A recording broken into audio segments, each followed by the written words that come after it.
Dude, there's plenty of reasons to hit a woman. You just don't do it. But to sit there and suggest that there's no reason.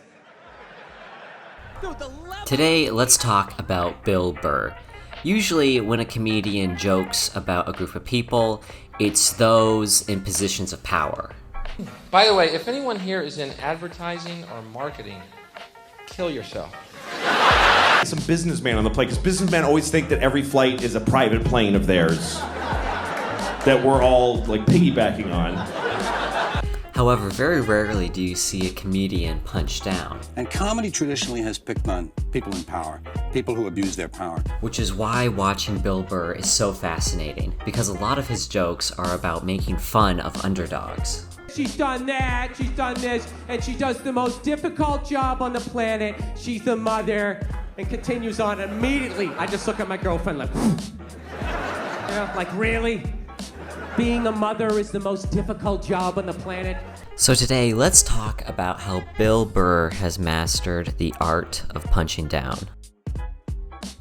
Let's jump back to that first bit where Burr is talking about hitting women, sweetheart. For this one, notice how Burr introduces the subject. No, we have these huge battles. You know what the maddest she ever got at me was? One time she was watching this show, it was like a poor excuse for The View, and they started talking about domestic violence. Notice how by referencing the media, not only does Burr have a natural reason for talking about this issue, but he also positions himself as a voice of reason by mocking these out-of-touch elites. How do you not know not to do that shit? Do they really have to keep talking about it? In fact, this is such a useful strategy. Burr uses it again. I got a girlfriend, man. I watch a lot of TV with her, you know. I just annoy the hell out of her. She loves watching the Oprah Winfrey Show, and I love like watching her watch the Oprah Winfrey Show. And again. They're always talking about body issues. That's the dumbest one ever. When they talk about Hollywood, going like, Hollywood, they create these impossible body images. It's a simple trick, but notice how Burr is already getting you on his side by saying, don't blame me, blame the media. But that's not all. Let's go into Burr's second technique, which is... Let me extend an olive branch then, okay? I realize that there's some animal guys out there, okay? Notice how by steel-manning the other side, Burr leverages himself to continue talking about his side of the argument. I'm not trying to say that those people don't exist. I realize they exist. They should be buried underneath the prison, okay?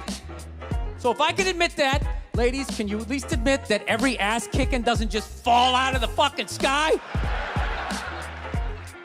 Had Burr continued on without acknowledging the other side, he would have lost credibility with the audience by sounding overly ignorant and insane. But by preemptively answering the audience's concerns, Burr gets to lean into the other side's hypocrisy. Someday, there's gonna be the first female president, which means there's gonna be the first male first lady, right? And you wait, you fucking wait. The first time that dude opens his mouth about some political shit, you watch all these feminists, they're all gonna be, you shut the fuck up! You shut the fuck up! Finally, Burr reframes who we should really care about using the not X, but Y method. Here's how it works. When Burr attacks a group, he finds another group more deserving of our empathy, which allows him to safely joke about the first group. I couldn't believe it. It's the most difficult job on the planet. Oh yeah. I thought roofing in the middle of July is a redhead. I thought that was difficult. You think it's a job, just look at him. Right? Look at Obama. When that guy got elected, he looked like he was about 41 years old. When he left office, that guy looked like he was about 73. But that's a bit of an overreach with the word brave, right?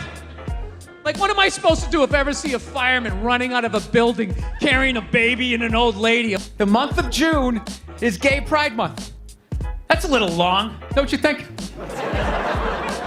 For a group of people that were never enslaved?